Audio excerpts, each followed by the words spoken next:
Welcome everybody to Pounding the Meat. Yes. Thursday, April 11th. I forgot what day it was earlier today. You guys were roasting me. I felt like it was Friday. I was wishing. I woke up. I was hoping it was Saturday. So I'm right there with you. See, it's not just me. I don't get my days mixed up. Lucky you. I was definitely wishing it was Saturday. Well, it is Thursday, and we are on second week in a row, gentlemen. Oh man. Two time. Good day to you too, Ethan. Greetings to everybody. Ronnie, what's up? I'm probably about to. I'm going to greet everybody. I think I changed my mind. I said I was going to behave myself, but I changed my mind. Yes. Uh-oh. Yes. We didn't know what we were going to get tonight. I apologize, but this weekend was WrestleMania. Great. It was in Philly. Great. I got to see a lot of people. Great. But first and foremost, fuck all you closeted wrestling fans. I had to get teased, abused, and whatnot as a child because I was a wrestling fan. But now you closeted wrestling fans are just all posting all happy. Yeah, I'm at WrestleMania. Yeah, I'm at WrestleMania. Fuck you. You weren't doing that back when I was doing it. So back when it wasn't cool? Yeah, when it wasn't cool to do it, you weren't doing it. Now it's cool to be a wrestling fan. Yay. I'm going to be a wrestling fan now. Yay. No, that's not how we do that. I can resonate with you, Jones, because I remember, my first pay-per-view was when I was 6, Survivor Series 92. And then like when I went to SummerSlam 96, I was 10. And I remember that day, like everybody in the neighborhood, like, yo, you're going to SummerSlam. Can you take me with you? Everybody wanted to go. Like I'm like, yo, man, it's just my dad got the tickets. This is my dad, me, my brother, and my brother's friend. Like, my dad took us to Survivor Series 92, like it was like you knew, like as a kid, like you were always at the house shows and everywhere, cheering. Now these people want to come out now and be a wrestling fan. Like, yo, I was a wrestling fan growing up. No, I wasn't afraid to tell anybody. It took almost 25 years for it to be cool again. It's crazy. I don't understand. Like, it bothered me. Like it shouldn't bother me because now people want to be like, people are fans. It's cool to be a wrestling fan, but it's just I'm seeing people who just like I'm even seeing celebrities talking about, hey, I was supposed to be at WrestleMania. I was going to be at WrestleMania. Yeah. It's like, then be there. You're rich, just show up. You also got these fans too. I told you, come SummerSlam, I'm elbowing a lot of people at the Super. Based on what the card might be after WrestleMania, yeah, what some of the rumors are saying, SummerSlam looks to be like a pretty awesome card. They released the official poster today too. I know somebody wasn't on it, so I'm a little skeptical, but it could change. Let me go back to being a little calmer. Sorry, I just had to get that out. But you better be at SummerSlam, Marabito, otherwise I'm gonna kill you. He's already booked his tickets. I can't wait for this one, man. Dude. They're like, I did see Marabito this weekend. It was an amazing time to be had. I bet it was. We went through WWE World. That was amazing. Even though he made me watch people do entrances for a good 40 minutes. Did not do any entrances himself? No, the line was too ridiculous. Oh, okay. But there was only one I refused to watch. Someone decided to come out to Hogan, so I walked away. Hold on. I got to know this. Because I was told by somebody that Matthew Marabito is the obnoxious New Yorker, when you hang out with him. That's just his personality. No, this is my second time hanging out with him. Actually, no, technically it's 3. No, but I mean, like, he has like that New Yorker vibe, like the. Oh yeah, 100%. He's got the vibe. He's got the vibe, but I dig the vibe. I'm married to a New Yorker. How so many- It's kind of like How many cuss words was he spewing a minute? he wasn't that bad. I think I cursed more than he did. I really think I He must cursed have more been than in. he He did. must have been in a really good mood. I'm gonna be excited to see He was probably Marabito. tired. That I'm too. gonna be excited to see Marabito like that. Like Yeah. him, Hugh Jones. Like it's gonna be a good time. But I will agree with Marabito. The Ultimate Warrior entrance that somebody did was probably the best entrance out of anybody. Did they run down the ramp? No, literally, like they came out to the top of the entrance ramp, And booked sprinted. it. Yeah, we Good were for just them. like More you know what? cardio than Dwayne. Was he blown up by the time he was done? Surprisingly, no. There you go. You ever see the Undertaker like interview with Mike Tyson? Tyson asked him about the Warrior. He's like, man, he was blown up by the time he got to the ring. The truth, man. Every time. Every time. But he also did run a shorter distance than the Warrior ever had to run. Like when he ran down at SummerSlam, I was just confused. Oh, In 92. Wembley, yeah, Oh. like I was confused by that. I was like, why? Because like you see like British Bulldog walk down the Yep. ramp, like his entrance music playing twice. Mhm. Like I would have. It probably went 4 times if I was the one walking out there because I'm not sprinting anywhere. I don't blame you. Yeah, but like you But- would know not to, right? But Exactly. Or it was like, can we get somebody to drive us down that ramp?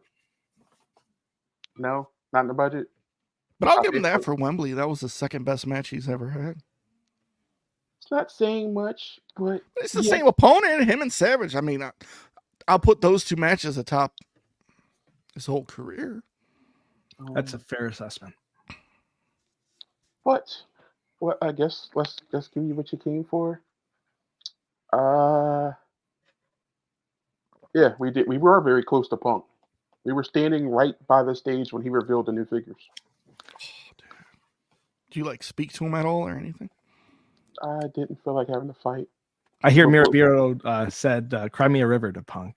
And then- we did see some cool fan interactions. Like, oh, I will speak on this.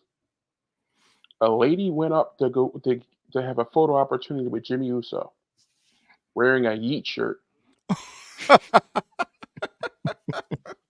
and she wanted Jimmy to autograph it. He was like, he autographed it. Jimmy Uso, no Yeet. No yeet. That's funny. Love that. So that might have been the best interaction. Marabito got to see Stephanie at the Liberty Bell. We literally walked right past Santos Escobar Wow. while he was out with Didn't his even know it, family. huh? We saw Ariel Helwani with his family. We're good fans. We didn't bother any of them. I was gonna say you weren't like those guys that hound them at the airports. I hate that. If you're out in public just trying to live your life, I'm not going to bother you. I mean, give you a head nod or something like that. That's how I was like when UFC was here. Mm-hmm. I was at the post-fight press conference, and Ariel comes walking in. I just said, "Hey, Ariel, how you doing?" I'm sitting there with the wife. Sure. That was it. Just say, "Hey." Mm-hmm. Like even with Brett Okamoto, who's an ESPN MMA reporter, same thing. Hey, Brett, how you doing?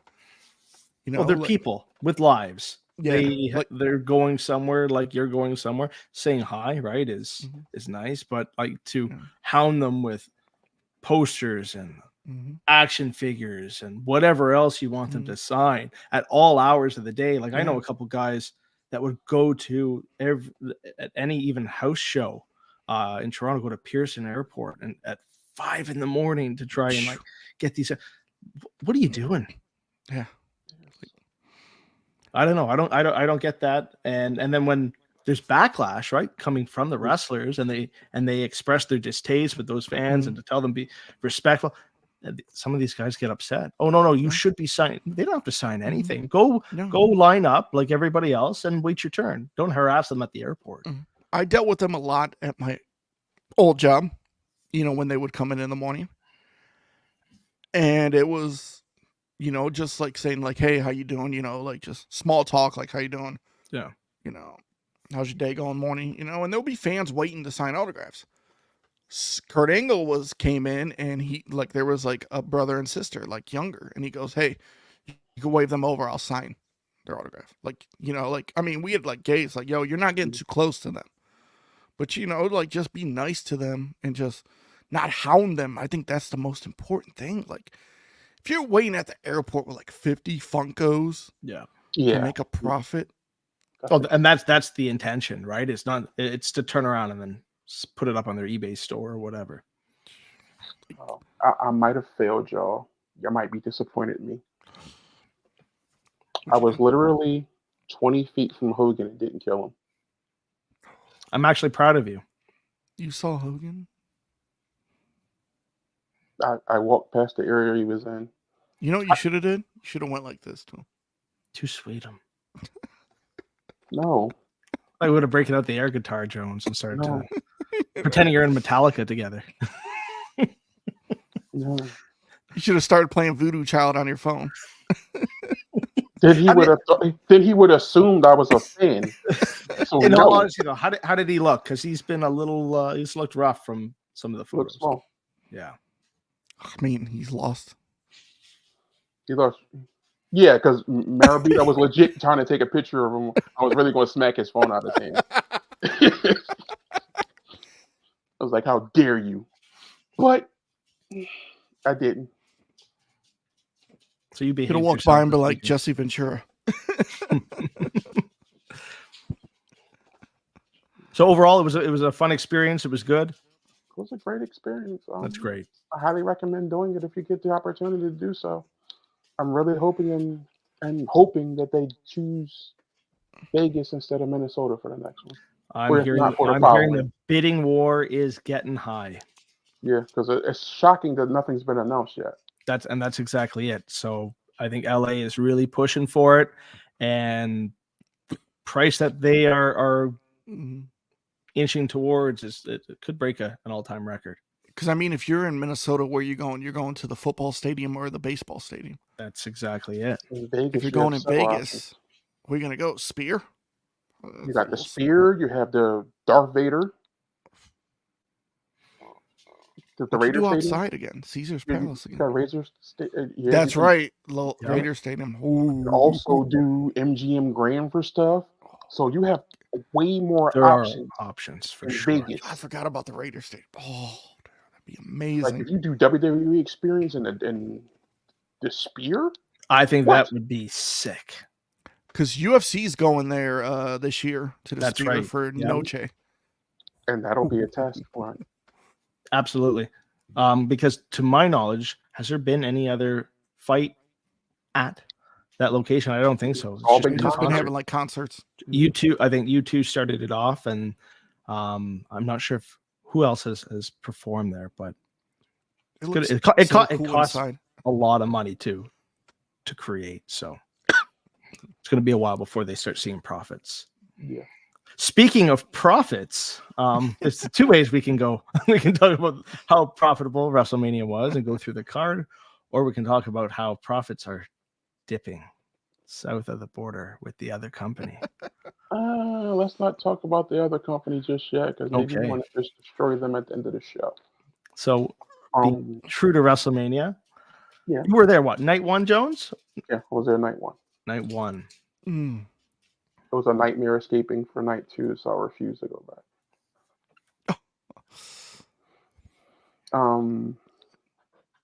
But it was an experience I'll probably never forget. We'll start from the top. Becky and Rhea. Good match as expected. I have several questions about why that match still happened, even though I know it was announced for Mania, but if she was battling strep throat and had a temperature all week, I potentially would have done an injury angle and replaced it at the last minute. Just who would you have had fill that role?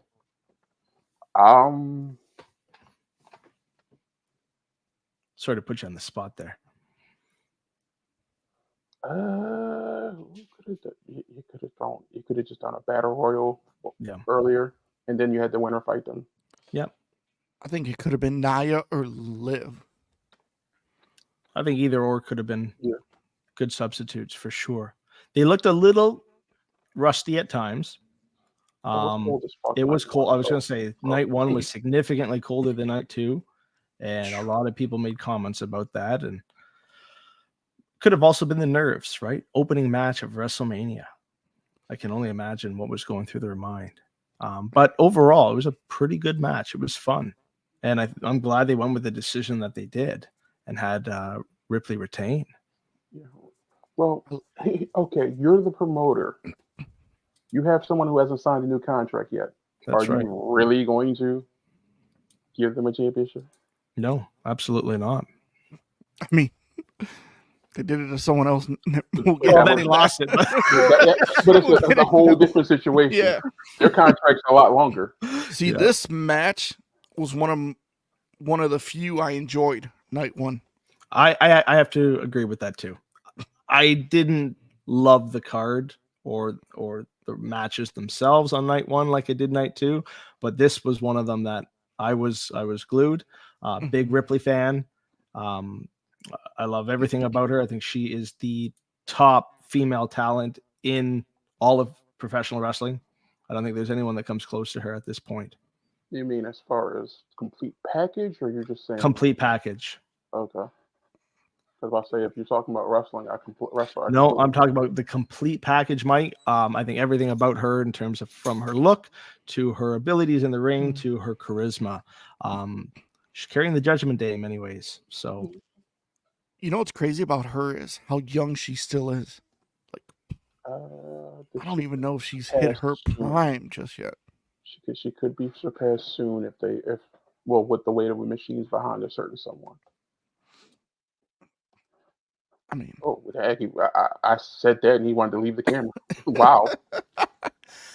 I would love to see her versus Charlotte again. I think those two have great chemistry. You know, they complement each other in the ring. And I mean, look at last year's WrestleMania match between those two. I would love to see Charlotte versus Jade right now. Or even Bianca versus Ripley. Like that would be those nice, two too. from NXT. Meeting, on a big stage like SummerSlam. That would be pretty nice. There's time, right? There's time to build it. Mm-hmm. Oh, yes. And then you got the next match. I enjoyed more than the women's match. That's what, the 6-pack ladder match? Yep. Yeah. This is It was fun. It was match fun. I enjoyed on this card. I think it was predictable in the sense that both titles were going to be split and we were going to have 2 new champions. Yeah, they kind of spoiled. Well, not spoiled it. Felt but like they I kind of called it foretold last week. You did. Yeah, they foretold it last. I said I wanted Waller in theory because I thought they would be great heel champs, I guess, pricks. Mm-hmm. And they were funny. I got the because of where my seats were positioned, I was at an angle so I could see behind the stage. They were goofing off with the fans the whole time. Yeah, I believe that. What do you think of that ladder spot? When I think Priest was the first one to climb it, where it was buckling on the one leg. Yeah, I was like, is the ladder just cheap, or is it that cold where things became too brittle? On television, it looked. I don't know if it was. It looked very hollow, and whatever was on the inside of it, it looked flimsy as hell. Foam. Yeah, foam. It looked like there's like insulation or foam inside of it. It's like pink. You're like, and I think that's to help cushion the blows, right? It's probably one of those gimmick ladders to go through. But even the one female referee had to tell him, like, be careful, like, get another ladder. I'm not sure what she said to him, but it was, I think Miz was on the other side, and thank God for that he's lighter than Priest, because if the roles were reversed and Priest was on the other side, it probably would have just crumbled. That wouldn't have been fun. You would have seen this. Yeah. You'd have seen the X symbol go up immediately. And then I think, things would have been different on night 2. Yeah. So that was, that's the art of wrestling. That's where the communication comes into play, even though it is predetermined, right? That could have changed a lot if Priest got hurt during that spot. Yeah. But the payoff for me ultimately was R-Truth and Miz. When did he debut in WWE? 90? No, back in 2000. Oh, there's like 99. Thought it was 2000. Talking about K-Quick. K-Quick might have been. We getting rowdy. Because remember, it had to be 99 just to 2000. Because remember, he was in TNA when it started. I think it was 99 that he debuted in WWE. I want to say 2000 because he was in the 2001 Rumble, I believe. Here, I'll tell you. Please tell me 2000. We should wager this, Joe. 2000, he's right. He was signed to a 2-year developmental contract in 99. Oh! We didn't wager, though. Could have won something. He debuted on the November 13, 2000 episode of Raw is War. So we're both right. That's what you're saying. 99, but debuted in 2000. Yeah. So, and it took him this long to have a WrestleMania win. That's a WrestleMania moment, which was well deserved. It's kind of like when they gave Zack Ryder his moment in the ladder match when he won the IC title. Yeah. Then he lost it the next night, but fans the moment and lose. Fans popped for truth. I mean, you know, he grabs the audience. Entertaining as hell. He's hilarious. He's always been a great entertainer, whether he's really being funny or just getting the crowd to rap along with him, right? Like he's got that aura. Absolutely, Mr. Beefy. Long overdue. What was next? After that was the Andrade and Rey Mysterio versus Escobar and Dominic Mysterio. This match. I was wrong about this one when we gave our predictions last week. I thought that I was a heel turn. Dom's team was going to win, and I think my reasoning for that was they're not going to make Dom lose 2 years in a row at Mania. We all thought Carlito was going to turn on Mysterio and Andrade. That's right. And it didn't happen. I thought this match would be high flying. A lot of luchador did, but just didn't connect with me. I think the weather also played a factor in this, because a lot of those wrestlers would play off of the crowd's energy. Mm. So you think if night 1 had night 2's weather, it would be better? It'd be a whole different vibe. It's a good point. Why don't they do like heated? Like they were supposed to be, but their wrestlers are still saying it was fucking freezing. That's wild. But perform under various conditions. Football players play under various conditions. It's a part of the game, but I'm sure they also dressed way more than the wrestlers are. That's right. Wrestlers are basically walking around in underwear, in their undies, in their mutandis. Yeah, you know what? Good for Andrade though. He got right back on WrestleMania, returning to WWE.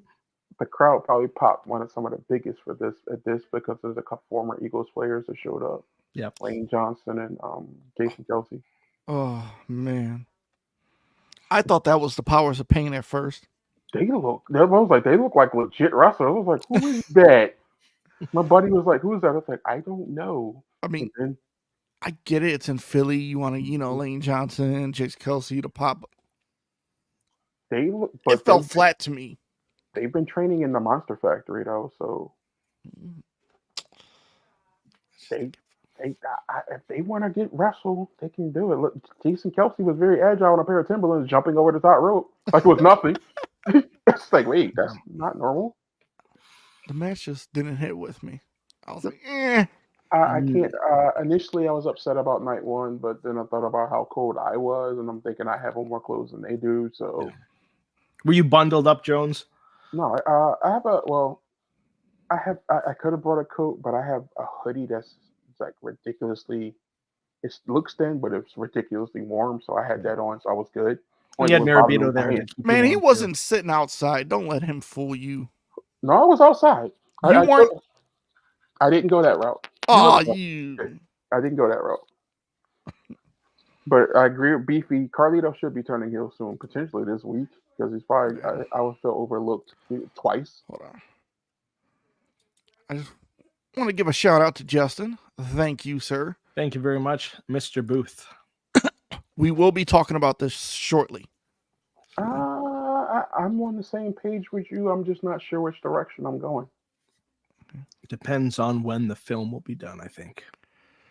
Because there's two different directions I could go. Mm-hmm.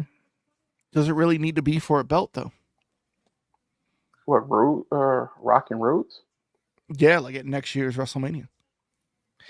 If it's at WrestleMania, I think it'll be for a title. Yeah, for Cody to be there, it would have to be a title. Yeah. Especially after their promo on Monday Night Raw. But we digress a little bit. The next match on the card. Ooh, This broke my heart. I had high expectations. So did I. And I'm interested in hearing both of your opinions on this match. But for me, it was the lowest moment on both nights of WrestleMania. I'll let y'all. I can speak on it first from being there. The crowd went completely flat. Post entrances, the crowd was flat. It was also, again, it was cold. I don't know if how well that much that affected them, but it felt like the ending felt abrupt, and I was confused. It was almost like somebody said send it, and they rushed the ending of the match. I couldn't get over the number of super kicks that we saw. I'm very critical of the Bucks and their matches and their style. I actually felt a little bit of I don't know how I felt, man, but after watching that, I'm not going to be as critical when I see super kicks in AEW, because that's exactly what I hate. And Jay and Jimmy just exchanged. I lost count. It's like counting how many times Russo says bro when he's on our show. I lost count about how many super kicks were exchanged. Super kick, no sell. Super kick. You with the super kick is like me with the Canadian Destroyer. I hate seeing the Canadian Destroyer. Like, it's terrible. I only want to see it if Petey Williams does it. No longer a finisher, it's a setup move. Yeah. But this match I had high hopes for. Jay versus Jimmy, brother versus brother. The feud, like this, what they wanted. You know. If I'm not mistaken, we called this was going to be potentially match of the night, and it was. That's what I was hoping for. It was a night. You watch it when they start off. Their timing was just off. From the start of the bell, man, it was flat. And it's weird considering they're twins. You've been fighting your whole life. Now, my only argument to that is they're tag team wrestlers and they don't fight each other. But you should know what your brother's doing. 100%. I go right back to that. I try and make argument for it, but man, I wonder if they like wanted to go. I think, like, I was thinking about night one as a whole. I think everybody wanted to go out and try to like overdo it because it was Triple H's first WrestleMania. Yeah. So the Usos tried to, like, when Jimmy was like, doing I'm sorry, bro. And then he low blowed him. And I was like, oh, this is it. Jimmy's going to get the win. He's going to steal it. When Jay kicked out, I was like, oh. But I'm going to repeat exactly what I said last week. Jay Uso did not need the win. You're already main event Jay Uso. That is your moniker.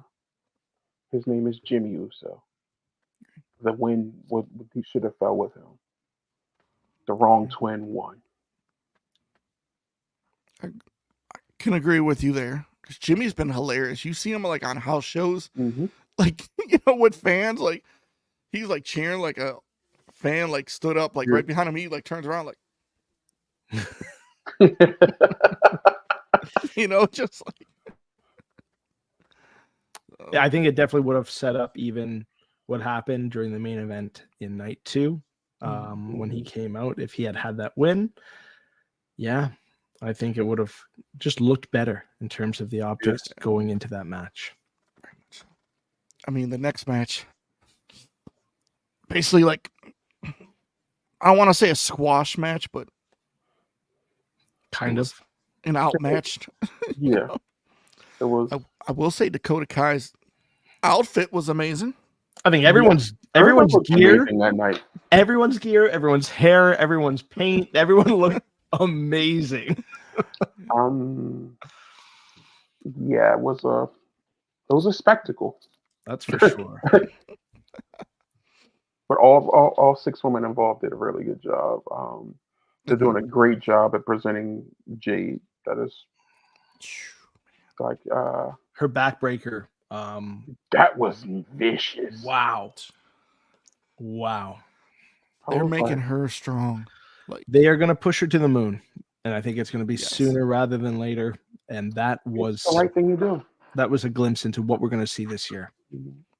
I wonder if she's the one that gets drafted to Raw and takes Rhea's belt at SummerSlam. Jade versus Ripley. I can see it happening. Now the question is, do they make Jade win in their first match, or does something happen and Rhea retains and then they have their rematch, or do they just put the strap on Jade? Or do you have Jade win at Money in the Bank and then challenge Rhea? See, I think that might that could also work. I like that. I like that story. Her chasing somebody with a Money in the Bank briefcase. Yeah, potential possibilities. Yeah, her strong self just flexing, holding that briefcase. It's a good image. What? It's a really good image. And it's in Toronto. You know, if I haven't already mentioned that over the last couple shows, it's July 5th, right? I believe so. Okay. Remember, I said it's still not off the table. Just putting it out there. Jones, you're busy.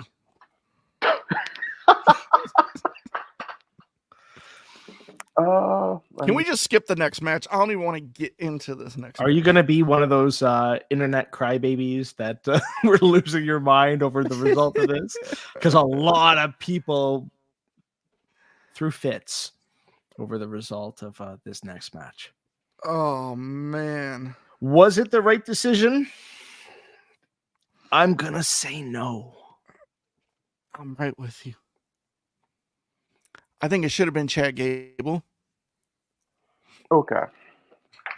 All right. You sparked something, Joe. All right. Let me sit up on this one. All right. Going into it, I was pissed off. I was like, I was even saying the whole time in my section, this should have been Chad Gable. This should have been Chad Gable. This should have been Chad Gable. However, seeing him walk through the tunnel, hyped up, seeing him see Kevin hyped him up. He came out, that music hit, that pop hit, boom. The match played out exactly how it should have. Gunther beat the hell out of him the entire match, had it won. Yeah, he did. Got a little bit too cocky, kept taunting his wife. I don't care who you are. Well, actually, no. Well, I'll talk about that more. Some people may not get that hype. Like, I don't think Tony Khan would do that, but that's a whole other subject. But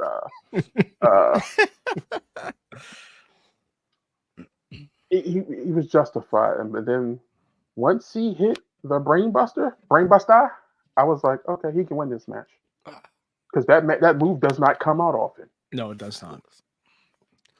And it looked credible seeing Gunther's big self get hit by it. It was like, damn.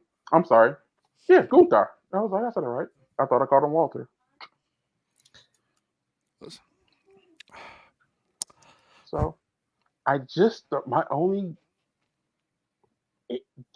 problem was that match should have been night 2 instead of night 1. because I didn't like it ended it on 666. Listen, Chad's gonna turn on Sammy and become a heel and take that belt from him. They're If 100%. if that's what happens, then I'm all for it because I don't want to see Chad get lost in the shuffle. I think that happens next week in Sammy's hometown where Chad gets the heat. Plus, they owe Chad for the botch on the Kurt Angle story. 100%. The match started off even like with the before they came out, seeing Sammy with his wife and his kid before coming to the ring. Yeah, there's a lot of Rocky references on commentary, especially, and then some of the chops were really loud, and from where you were sitting, I could hear them. I was going to say you could probably hear them very clearly. It was just like, oh, like an echo. This going back. I could hear the whip from Bianca's hair. Ooh. When she hit Asuka, I was like, damn. Yeah. I have a love-hate relationship with Sammy. I liked him in NXT. I liked him when he first came up. I want to see Gunther get pushed now for the top prize. Yeah. You hold the belt that long, you're the longest reigning IC champion. Give him his flowers now and let him go after the world title. I agree with that. Yeah, you should absolutely be in a world championship picture. I'll say my issue with Sammy is this. What's up, Nico?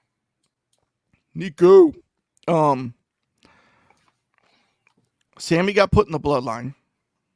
Everybody was like, there was some, like, man, Sammy's making the bloodline fun. I'm like, no, he's not. The bloodline's making Sammy relevant. And that's what happened. The bloodline made Sammy relevant. Sammy got his WrestleMania moment last year with Owens. Then after that, just fizzled out. Yeah. And that's where you saw without the bloodline, it was Sammy's down on that trajectory. And it just showed you without the bloodline, Sammy's lost in the shuffle. He got the WrestleMania moment 2 years in a row. I didn't want to see Gunther lose it to Sammy, but good for Sammy, I guess. But the main event of night one, woo, baby. That was a super main event. So I went back and watched this match again. Mm-hmm. The next day. The match started off slow. Like real slow. Then it started to get picked up. But The Rock, hilarious when he would cuss at the referee. Yeah.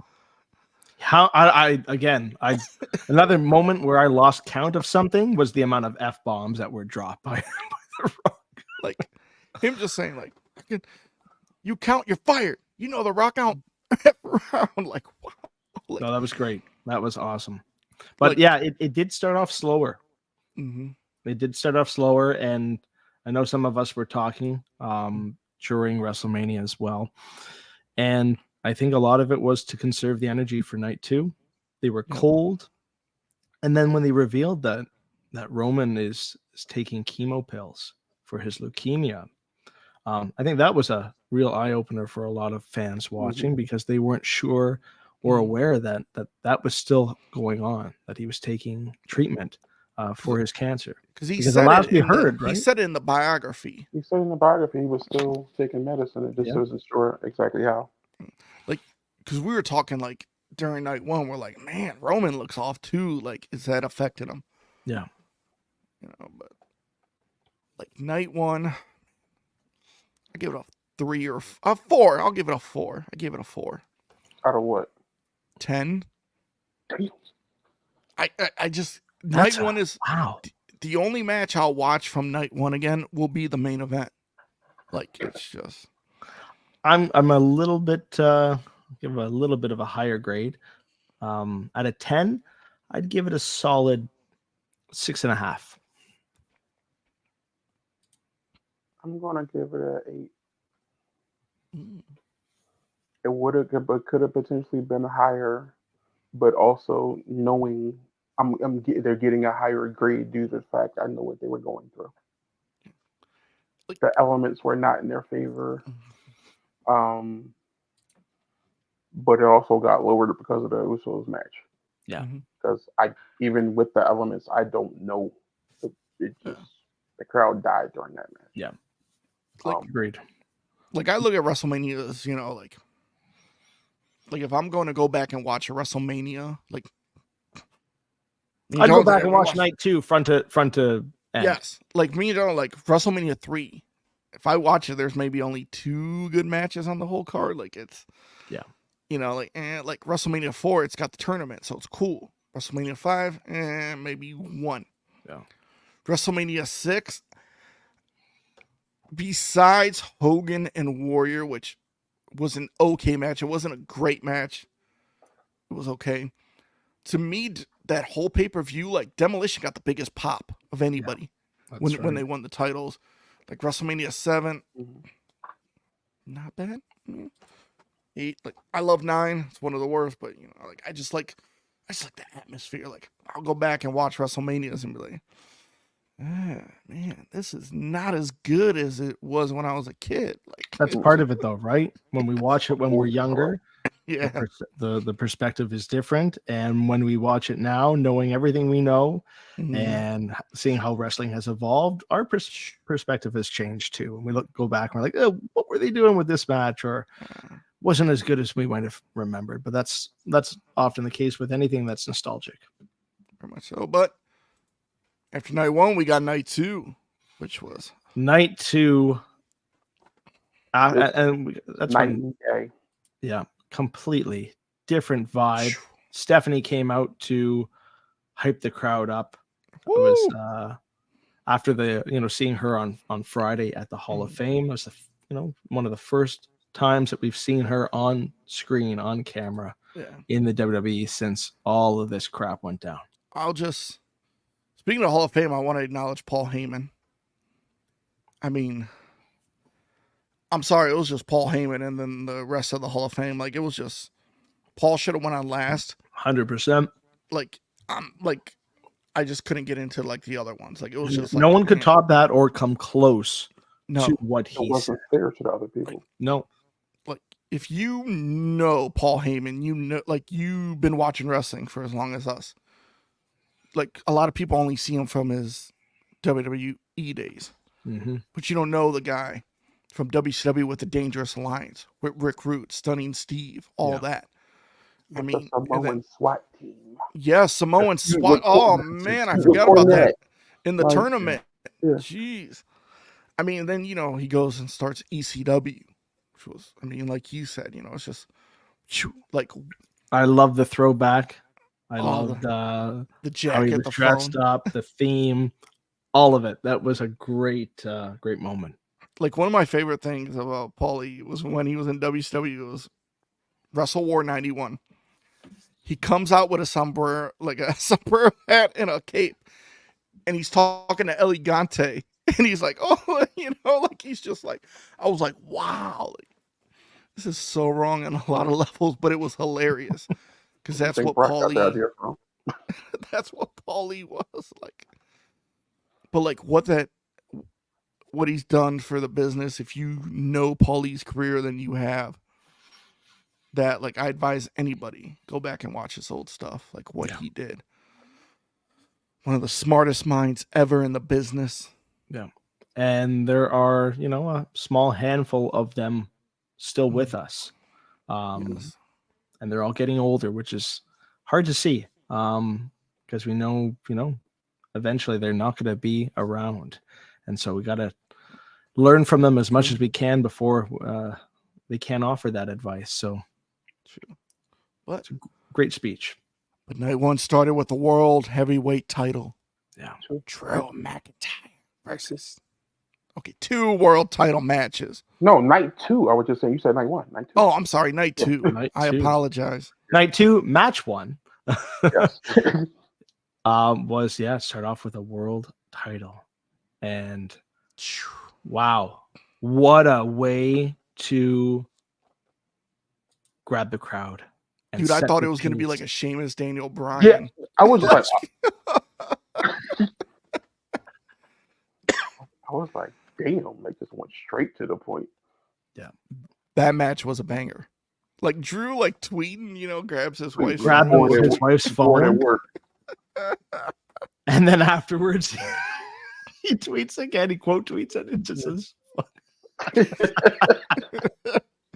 "The guy knows how to use social media probably better than anybody else." Oh man. But it backfired on him. That was the irony of it. But he got his moment. He got his WrestleMania moment. He won the World Heavyweight Championship in front of a great audience. Something that he wasn't able to do the last time he won the world title during the pandemic. And then he got in Punk's face and he got a little too cocky. That was a theme, I think, a few times this WrestleMania. Guys and girls getting a little too cocky. Getting right into Punk's face and then telling him to... And that was it, man. Punk takes off his arm brace and they go at it. And then he blows the kiss to Drew's wife. And as soon as he does that, Priest's music hits. And then which was funniest thing about that is they recreated the meme that's been going around forever with Punk coming out and then the Judgment Day theme hitting. That's right. No, it was a lot of fun. And we've been talking for a little while now about Priest holding the Money in the Bank and how there were opportunities to maybe have had him cash in prior, and coming down to not the wire just yet, but there's not a lot of time before July rolls around and we're like, what's he gonna do? We all had a feeling that there was going to be a cash in at WrestleMania. Didn't know how, didn't know when, weren't even sure what belt he was going to cash in on. I said the IC. I was wrong. But I think in terms of, and I'm going to put up Justin Booth's comment because he nails it. It was the perfect way to further Punk and Drew's feud. Oh, especially what happened Monday night. Man, absolutely. I was so happy to see Drew win the title. I love Drew McIntyre. I love what he's doing. I love his comeback story. And I think the feud with Punk is going to be, or continue to be, some of the best television in WWE between now and either SummerSlam, when I think their match will likely be. It's great. It's been awesome. And then kudos to Damian Priest. Came in, hit his finisher on Drew, and he hit that perfectly. And now he is our World Heavyweight Champion for Monday Night Raw. It was a great opening tonight too. Yeah. I loved it. Then the second match. Before we jump to the second match, who do you think is now going to? Who are some potential candidates for Priest? Because Punk and McIntyre can wrestle without the title. They can also find their way into that mix as well, but they don't need the belt, right? It can go either way. I'm gonna jump on Mr. Beefy and say this might be an opportunity to push Gunther into the world title spot. If he's not going to be going after Cody, and with the draft coming up too, we got to see who goes where. I wouldn't mind seeing Gunther and Priest go at it, but down the line. With both titles, you got the draft, so SmackDown doesn't have a world champion right now. Technically, I do think Drew gets that title back at Bash. The Clash at the Castle. Clash at the Castle. Clash at the Castle. Backlash is in France, right? Okay. Yeah, Backlash and then in France. That should be Clash. No, it should be Money in the Bank, then Clash, I think. I think so. Money in the Bank, Clash, SummerSlam, then Berlin. Oh, no, actually, no. It's Clash, King and Queen of the Ring. I forgot about that. Okay. Drew's definitely winning the belt back in his home country. Because I think I think him and Punk are fighting at SummerSlam for the title. I got somebody else who may potentially fall into there now. Let's hear it. It's June 15th. Clash at the Castle, and then the Money in the Bank is in right July. after. We have a certain someone who we'll talk about in a match later on. I got a feeling he'll be getting drafted over to Raw. Okay. But Boo. But the next match you had. What was match 2? Philadelphia Street Fight. Street Fight. That's right. I forgot for a moment. This was. It was an entertaining match. 110% better than I thought it was going to be. It was entertaining, especially with Snoop Dogg on commentary. People commentary saved that match so bad. Hold on. Look at this.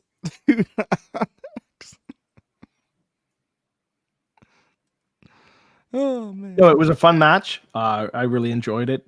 It was better than I thought it was going to be, and seeing Bully Ray or Bubba Ray, I guess. I thought Montez Ford was going to overshoot them when he did the flip on the outside. But he almost ended up in the crowd. But it was an entertaining match. I liked it. Not too bad. Ford hit a good, a big frog splash. Little table spot that didn't want to corroborate. Mr. Beefy, I was just going to put that up. 110%. I'm all for it. Let's get it done because he's entertaining as hell. The next match was a snoozer.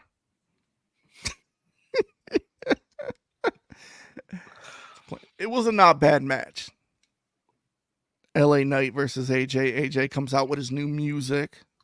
How you feeling about that new music, Jones? I can't answer that question yet because I haven't heard enough of it.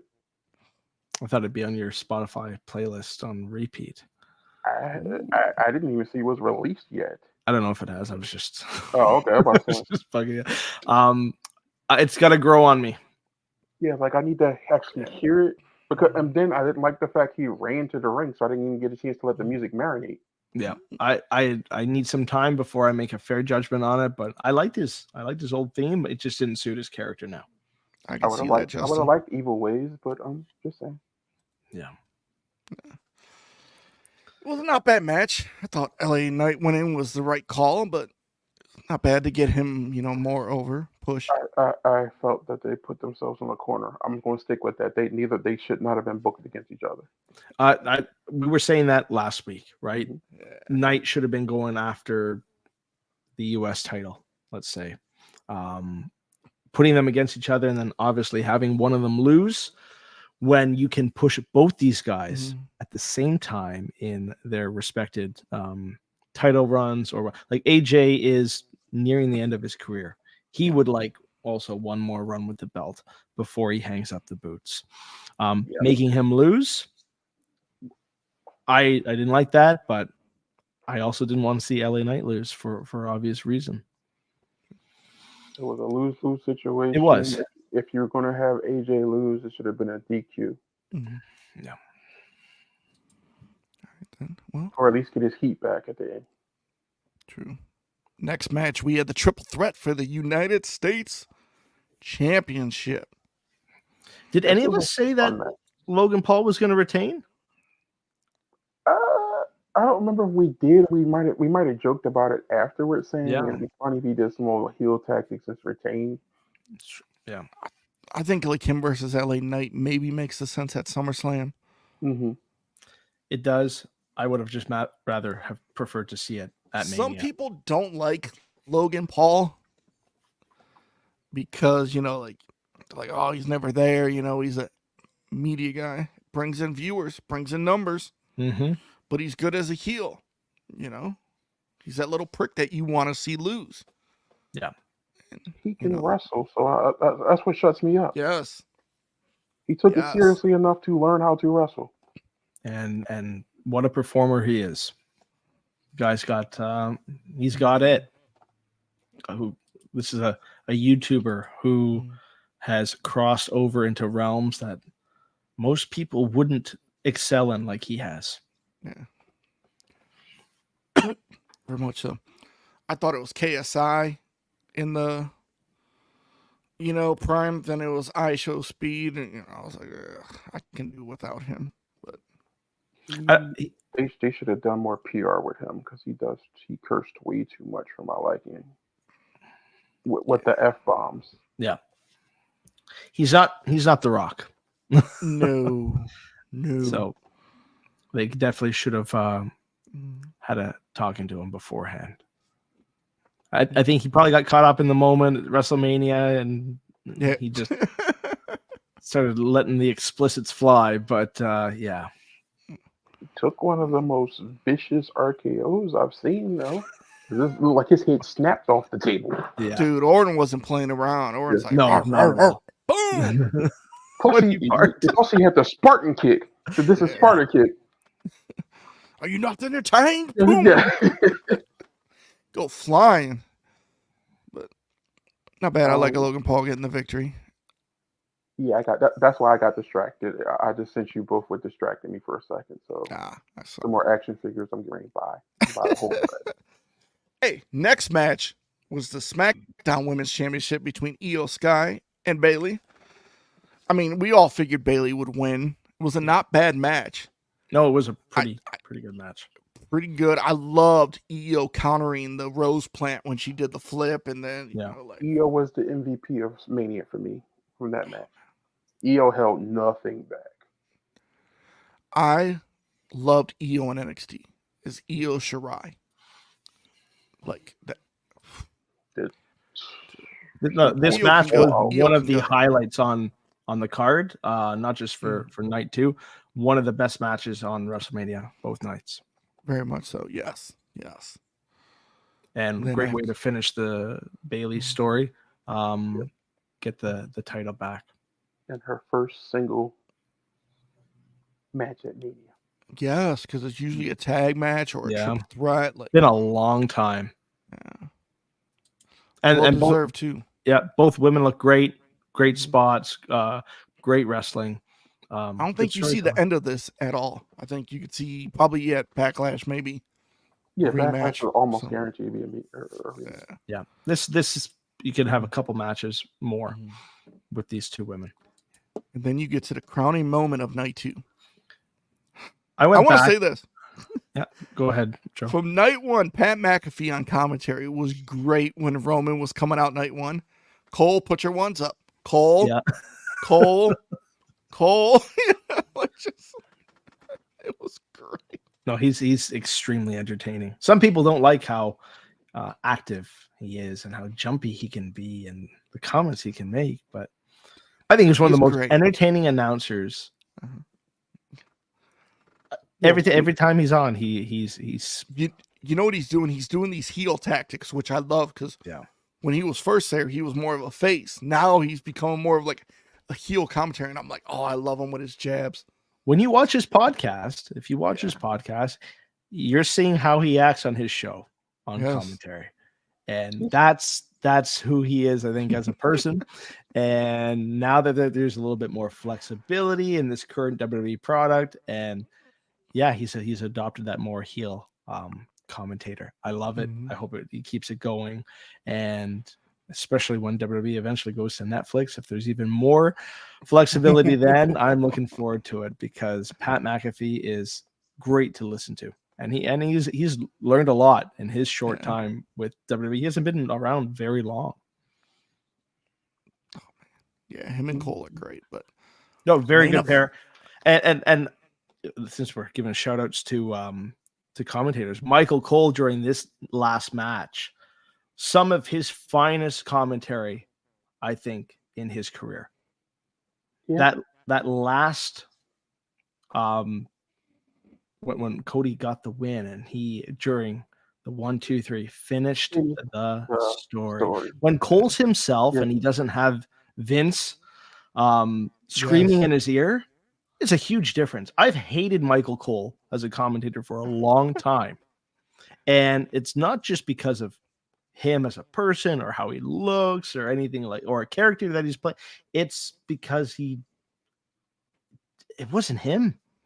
It wasn't natural. You could tell it was Definitely was. Completely scripted, and he had some maniac screaming in his headpiece, telling him what to say. I always loved Cole and Taz on SmackDown. Like SmackDown's commentary will always be Cole and Taz, and like Raw, King and JR.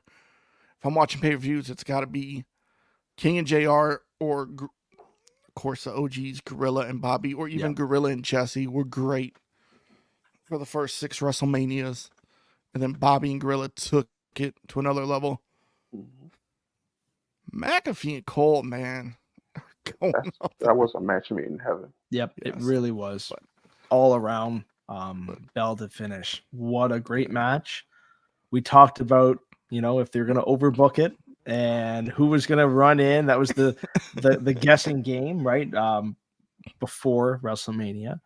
And there's a lot of people that were hoping that the glass would break and Stone Cold would have came out maybe I'm instead glad of it didn't. The Undertaker. I'm glad it didn't, because I think it would have took away from. I think Undertaker, no one was expecting Taker's gong to hit. No. The fans didn't know which way to look, which was hilarious.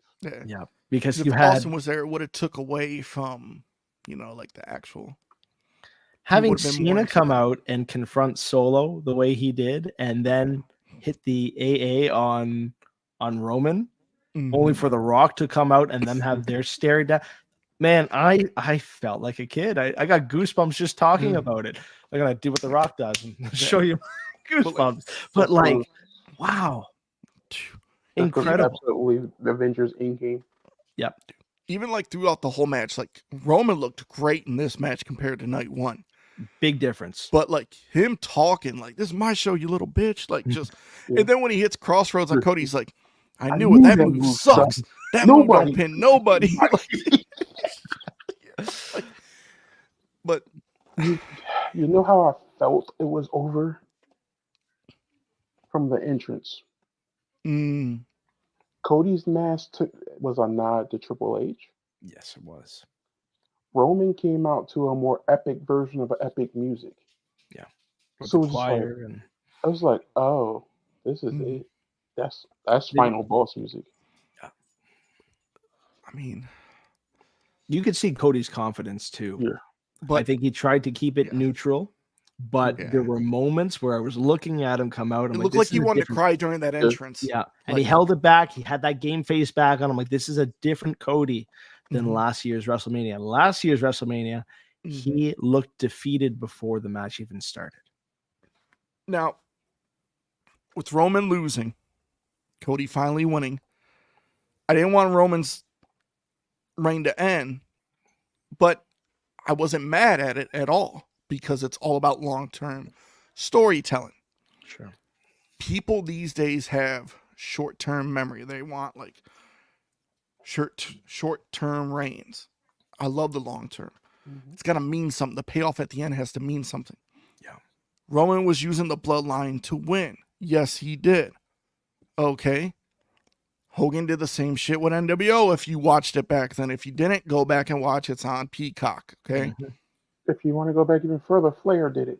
Yes, with the Horsemen. We've been saying this. You have to go through the bloodline to beat Roman. Cody had that up his sleeve at night 2. What I love the most is Reigns had a chance to hit Cody with the chair, but he did it to Rollins because of what Rollins did to him when the Shield 2014. So using in the making, Rollins as the Shield, is fantastic storytelling. I think if you were to introduce someone who, because we started the show talking about wrestling fans who are now coming out and saying wrestling's cool again. I like wrestling. When for the longest time, a lot of people weren't willing to say that they're a fan of the WWE, for example. But if you wanted to show a casual fan or someone who's never gotten into wrestling before, hasn't watched a match, you show them this main event. They'll know who John Cena is. They've heard of John Cena, I'm sure. They know who The Rock is. I'm sure they have heard of The Undertaker. They'll know the gong. Right? Anybody who doesn't watch wrestling or hasn't watched wrestling for a number of years, you show them this match, you give them context of the storytelling, and even without it, by the end of it, I guarantee they will feel what so many of us felt when Cody got the win. I don't remember the last time I felt that much emotion watching a wrestling match. It's one of the top main events ever in WrestleMania history. Yeah.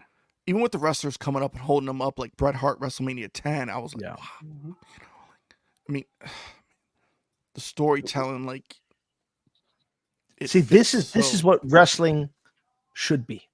This is why we're still watching after all these years, because there were moments that were really bad where often we would question, like, why am I still tuning in? And maybe we did fall off, right? Maybe we weren't watching as intently because it was just unbearable at times.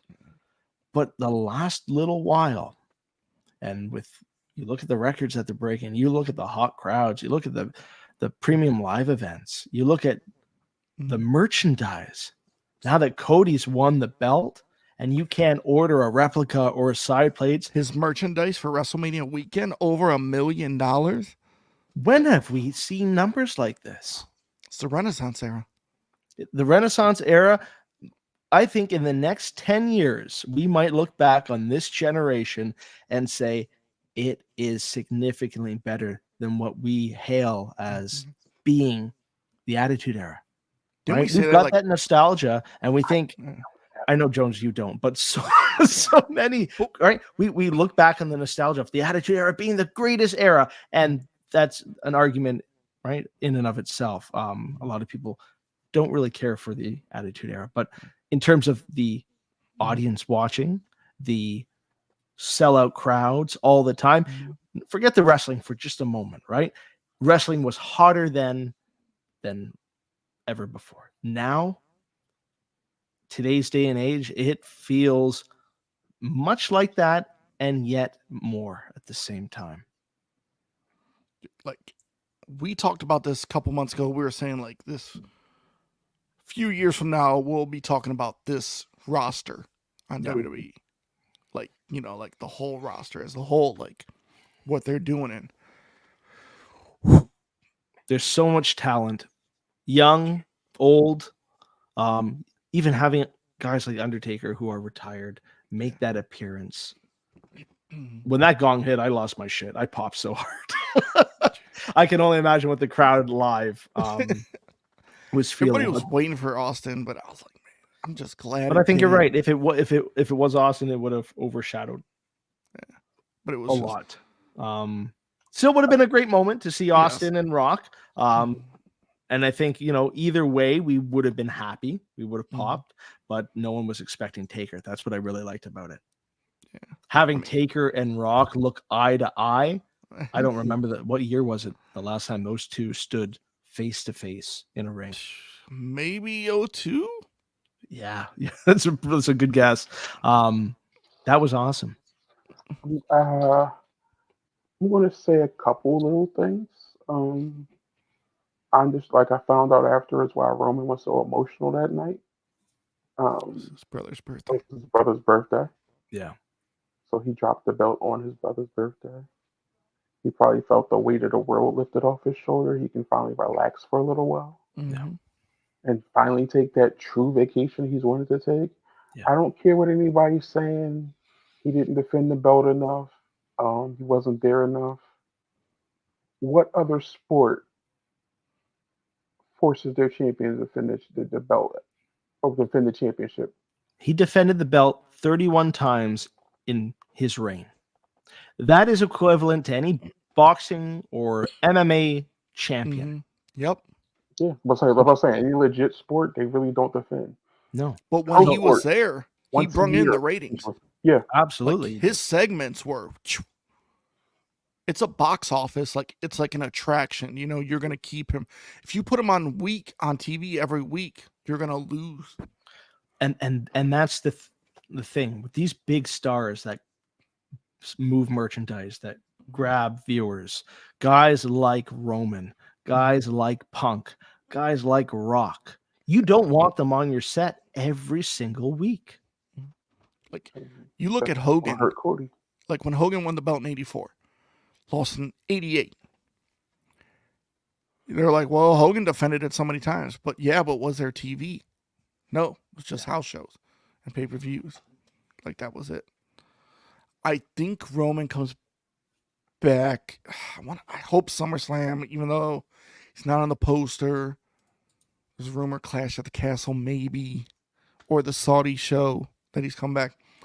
I liked how he posted, man, on Monday, back at the gym doing work. He's training. And that grin. Yeah, that little grin at the end, and the eye contact looking into the camera. Right? He's focused. Yeah. He's not gonna. He had that day of mourning.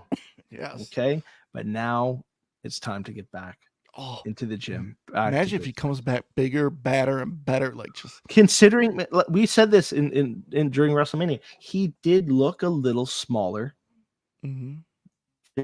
than how he has looked in previous matches, and whether that is the cancer that he's dealing with, he needs his time to rest. He needs his time to heal and to come back bigger and better. I hope just him as a person. I hope he, gets what he needs, spends time with his family, focuses on his health and his well-being. Wrestling isn't going anywhere. And if he keeps doing these little teasers online, he shows us, no, I'm coming back, but just wait and see. People are waiting for Roman. I could see him versus Rollins as the next feud because of what happened. I think so too. Yeah, there's so many things that he can do for a while, so like at least a month. What's funny is when Seth came out with the Shield theme song, people online were like, "Is Dean Ambrose? Is he coming out?" You didn't. What was great about that is the camera didn't even show him until he hit the ring, and then The Rock just boom. Roman hit him. That's right. Because Roman came out of nowhere. I was like, "Damn, Roman, you hit him that much?" Yeah. Rock was like, "Where's he at?" The camera didn't do it because it probably took Seth that long to get there because he was legit hurt. Yeah, the guy was buckling. Yeah, because they had to help him in the ring at the end of the match. Yeah. At the end of the night. Another guy that we wish well, rest up, and being the inaugural world heavyweight champion. He's held the belt for quite some time. He also needs to heal up some of those injuries and take care of himself. I mean, like Seth, I don't want to say you give Seth his flowers because Seth's been doing this, man. If you've been watching his career since ROH as Tyler Black. I'll say Tyler Black was he got flowers from me back then. Yeah, 100%. I'm not a fan of this gimmick. We've talked about his current gimmick. It's in many ways his theme song more than anything. I think it was his outfits night 1 and night 2. Oh, don't get me started about that. It was like Sgt. Pepper's meets, I don't know, but it was. What are you talking about? From night 2? It was bad. Yeah, night 2. Like, okay. I have to explain this for people who don't understand. Night 2, he came out with the Mummers. The Mummers are very known in Philly. They do a lot of parades around here. They're known for their elaborate costumes and things like that. Considering the way he dresses, it fit for him to come out with the Mummers. That was a tribute to the city of Philadelphia. It's kind of like paying homage to where you are. So that was like a lot of people. That's went over a lot of people's heads. People didn't know what they were. They were just some random people playing string instruments. But that was an homage to Philly. Did you feel it? Did I feel it? Yeah. Were you dancing in your living room when they came out? I felt like that was it fit. It fit. I was like, okay, I understand it. I can't stand his outfits most of the time. I don't like the way a lot of people hated Flair's robes because they thought they were overly gaudy. I think Seth though takes it to the extreme. But teach their own. He's a great worker. He's I want to see him though come back being a little bit more serious. I like serious Tyler Black, Seth Rollins. I want him to come back with a little bit of anger, and I want him to to get back what he lost. Maybe not right away, but I want him to because I'll die on this hill. AJ should have been the first guy to hold the World Heavyweight Zero Championship. argument. I'll tell you this about Night 2. Night 2 is a WrestleMania that I can watch over and over again. I give this a solid 9 out of 10.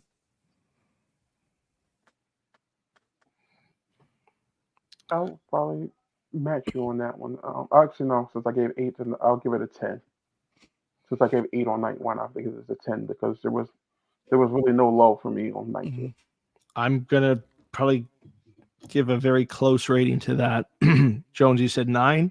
I'm saying 10 because You're there was no saying 10? low. And Joe, what did you say? 9. I'll be that person. 9.5. Okay, so either way, it's still It was, to me, one of the most exciting WrestleManias I've ever watched. I could watch the back. main event over and over again. I would go back. I would go because of back the and watch story. the main. I've already watched the main event at least once, and Same. then I've watched I've the watched it condensed twice. clip. But I will go back and watch night 2 from start to finish when I have the time. It was a very good show. Mhm.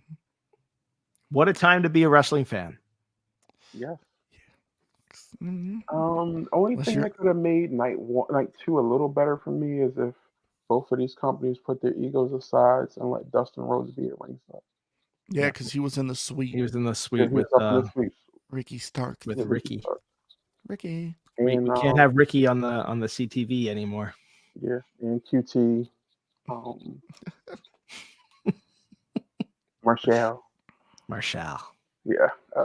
But speaking of those folks who are employed by AEW, And just last night, somebody's bright idea was to show the footage from All In.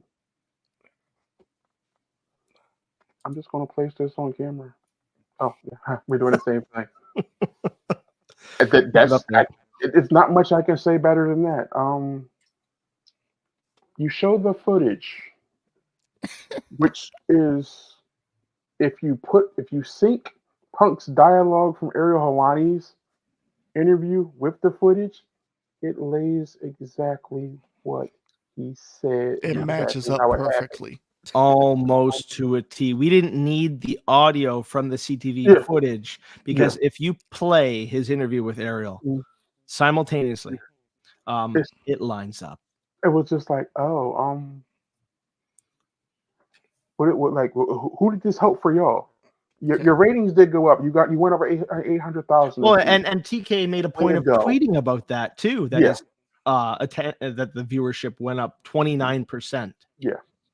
So what are you saying? That Punk, the guy you fired, the guy who's on the other show, the other program, the other promotion, is still your ratings. biggest draw? And the fans in attendance were chanting CM Punk as the video was being played or done. Like it's if you go back and look at Tony Schiavone's face right before they showed it, He looked depressed. that looked WCW 2000. Look. Yeah. I think if they would have showed this right after All In, I still think Punk would have still been in WWE because you have guys that work in AEW that are still close to people in WWE and would tell you, like this is what happened. Yeah, it would have gotten out like it did. People would have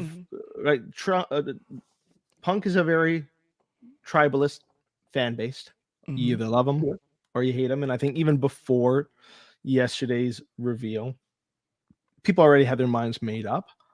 But to try and be as objective as you possibly can, whether you love Punk or you hate the guy or you just are indifferent, everything he said on that podcast and seeing the footage on Dynamite, tell me when I'm telling lies. I think Punk in WWE right now, like I think he said it. It's perfect, and Triple H said it. Like when Punk was like, "Man, I shouldn't have left," and Triple H like, "No, you needed to leave and come back." Like you hear, like people are waiting for Punk to explode in WWE and get fired. I don't see it happening. because in WWE you got structure. You Look got at Paul all the Heyman. social media posts from this Yes. weekend. Look at Bailey's Instagram. Yep. Who's the first person to see her behind the curtain after she won? Yeah. Punk.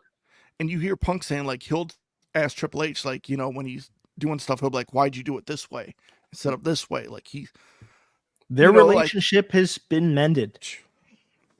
Very much so. And it's, I got one for you. Go back to the footage from before Royal Rumble. He saw Jade. While during an interview, he giddily ran over, hopped over Yeah, and a gave her a railing hug. just to pick her up and hug her because he missed seeing his friend. Yeah. I mean, you see Cora, Jade, and who is the other one? I think it's Roxanne Perez or something Yes, else. I think so. Going out for lunch. Yeah, they're like, hey, hanging out with Dad, you know? Like, Yeah. Yep. He's teaching them. He's probably going to be the one to take over NXT because I was going to say something similar. When the time comes, I would love to see him be involved with the backstage and the booking of NXT. He's already shown since he's been in WWE. Well, he's been to NXT quite a few times. WWE may have been Heyman Hustles, or WWE. They released a clip of Heyman's DVD a couple years ago when he was talking about working in OVW with Punk. He showed Punk how to produce a show, how to write it, how to time it, and everything.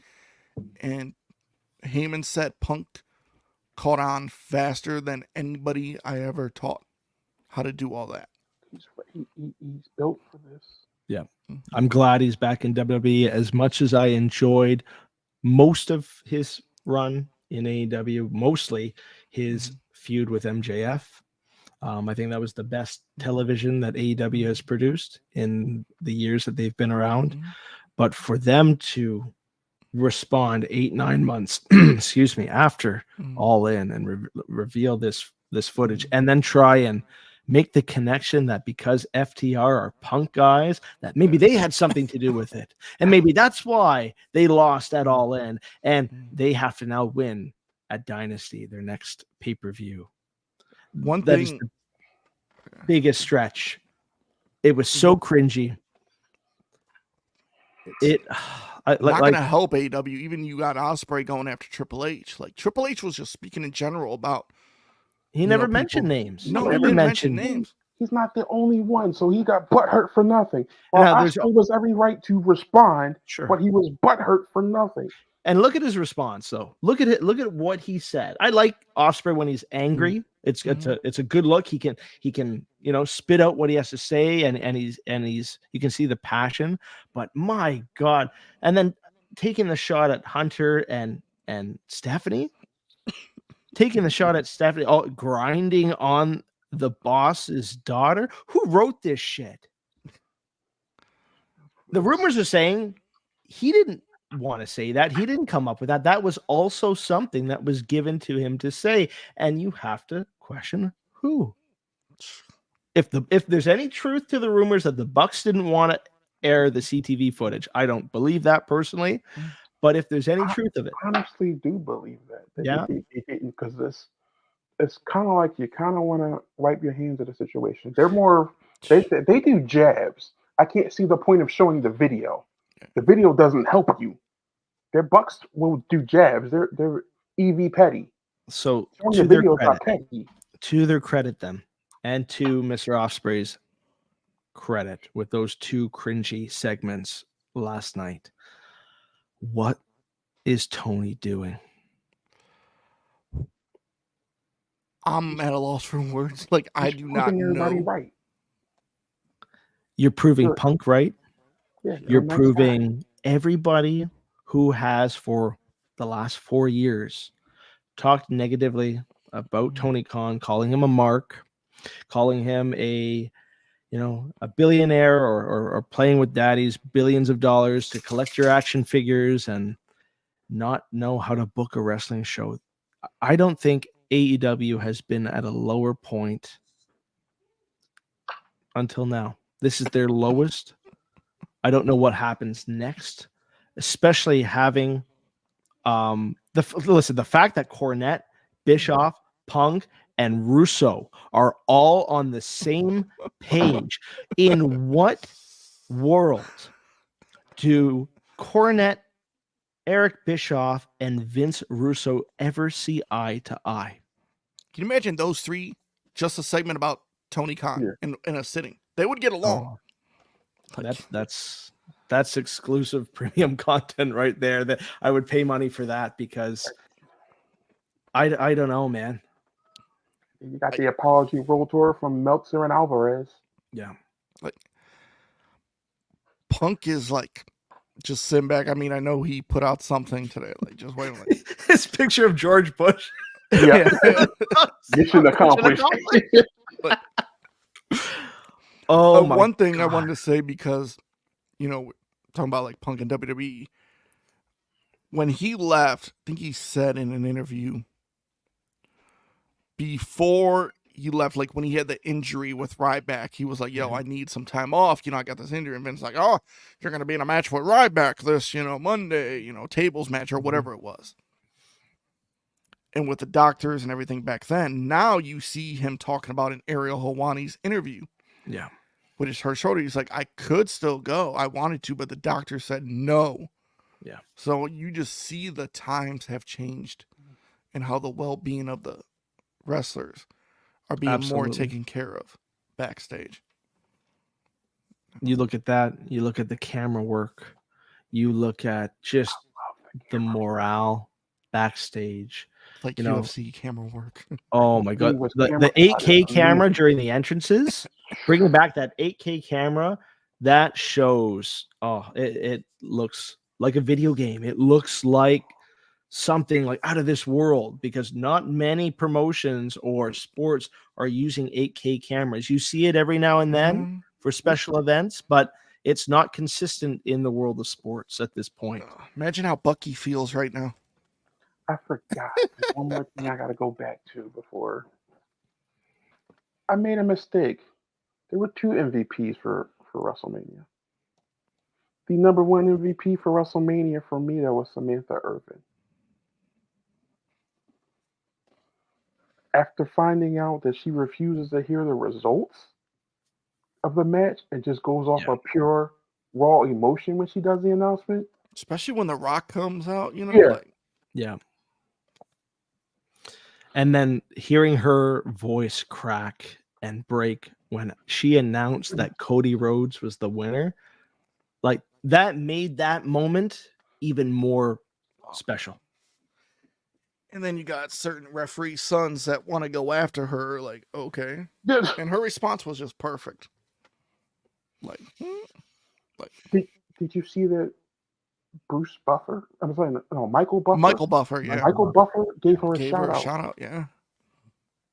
And then Triple H had to bring it to her attention. Yeah. She's doing things right. But she was a fan like when she was younger too. So I mean, it's just and I know she's not everybody's cup of tea. Yeah. But at the same time, I think because I think her style is different than maybe what some. I love the way she announced like Chelsea I do too. Green, Seth Rollins, Cody, like everybody. It's different. It's unique. It's her. It's personal. I love what she's doing. She's not a carbon copy of people that we've seen in past. So she's paving her own way, and I think she is an asset to the WWE. And I was just gonna say that the end of the Cody match and how you could hear that raw emotion. That was perfect. Even when The Rock comes out, she's like, like she doesn't want to know. Like she. I 1 second on don't that. Know what the question I just is. have a question. Dad, I lost my train of thought. Go ahead. Go with the question. I don't know what the question is. He's searching for an answer. I'm telling him, go for the question. Oh. I like Tony Chimmel. Tony Chimmel. The rated R superstar. But yeah, I don't know where Jones's AEW guy is Gary Michael Capetta. Gary Michael Capetta. I don't know where AEW goes from this. I'm just kind of wrap that up. Yeah. Whoa, I used to love AEW, man. I used to love it, and I don't see it going up from here, especially after Adam Copeland's rah-rah speech, and then them doing this the following week. And did you see Renee Paquette's face too during her interview Yeah. with Ospreay? Her and Shivani looked just The feet. done. Oh man. I mean, I'm telling you, there's going to be shirts next week called the Rated R Chicken Hawks. Oh my goodness. I was going to say, I really, really, really, really hope Ricochet can fight. Yeah. Because someone's going to steal his girl. Not me personally, but someone's going to steal his girl.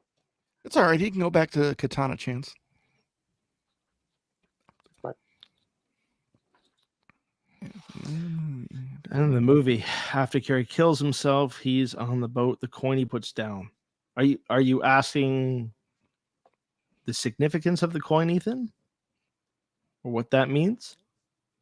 He flipped heads or tails, and it landed on tails, so he killed himself. I'm trying to figure out what it is. I think it had to do with who he would face. If he'd face Flair, I think that has something to do with it. I think that's the decision. So when he puts the coin down, is he going to face Flair and then reunite with Mike, and then he can pursue other things in life, like his musical dreams, things like that. I think that's what the significance of that scene was. I'd have to go back and watch it. It's not fresh in my mind, Ethan. So yeah, like see, like the movie is a good movie. Like I'll watch it if it's on, but I will not go out of my way to rewatch it. Like if it's on, I'll sit there and watch it. But it's when you think of the symbolism of a coin, Ethan, right? Like flipping a coin, you make a decision, right? If it's heads or if it's tails, it has to do with that. good movie, but it was a very good movie. I don't know why people were so anal about the bootleg belts that they had. It's a film. We're not looking at it from a critical lens or making it accurate or whatever, but it's a really good movie. Man. Good acting. People Good like, why couldn't storytelling. they put this in? Why couldn't they put this in? Like, dude, it's I don't know. movie. People, but we see that even like in the wrestling belt hobby, just how ridiculous people can be. It was a great movie. Stop looking at the nitty gritty details. But speaking of, I guess, movies or wrestling TV shows, Heels. For those of us that watch Heels, I was talking to Shane Charles, Hazard F5, and he had let me know that Netflix has picked it up. And so Starz had canceled the show after 2 seasons, left on a cliffhanger. It's going to be brought to Netflix, and they're going to likely pick up and air a season 3 and see how it does on their platform. Netflix, maybe Punk goes back on. Right? You never know. Right? It's the stars are aligning. I mean, I was told news about Sonic the Hedgehog 3 today. Shadow is going to be in there. Wow. And yeah, they foretold that now. Yeah, the Shadow Files. Yeah. But Shadow's going to be with Robotnik. Mm-hmm. And here's something. Teenage Mutant Ninja Turtles is getting an R-rated movie. Oh, yeah, The Last Ronin. It has to be rated R. Yeah, that's a tragic story. It's one of the best comics of. Yeah. I was always Power Rangers and Ninja Turtles growing up. Those are my two Ninja Turtles. I'm like, that's the third one. It's not bad. Yeah. I'll watch it. It's okay. The first one I love. Like it was just so. The second one was funny because I had it on VHS, but I had WrestleMania 8 after it. So when it was on pay-per-view, I had somebody record it. So like when I got WrestleMania 8, it had Ninja Turtles first, and then like after the Ninja Turtles ends, it goes right into WrestleMania 8. So like I would always go back to back. Like the first one for me. Let's see. I think that's it, man. Like WrestleMania 8. WrestleMania was the highlight of the last week. There was a footnote where CM Punk beat Jack Perry on Dynamite and boosted the ratings. So it's great that he did some charity work and to help his former employer boost their ratings a little bit. I'm not going to say we'll be here next week because I'm not certain just yet, but we'll see you soon. I You think never it's know. in the cards for next week, but I never can't know. say for certain. That's the thing. And I know some people have been asking us, right? Like, oh, are you guys going to be coming back more frequently? Yeah. We're trying. We're We've trying. been back now 2 weeks in a row, but just hang tight with us. All of us are kind of going through some stuff with work and family, and it's hard.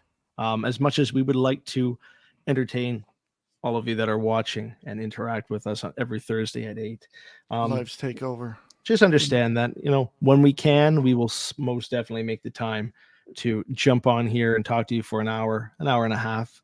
And yeah, always nice to catch up with everybody. Not only the two of you on screen, but always great to see who is watching and comments. Love it. If the only thing that's for certain is nothing is certain for sure. Absolutely. Oh, okay. Sing 96. The only thing that's for certain is I'm looking at my CS Wing Eagle. It's a beauty. And we'll see you next time.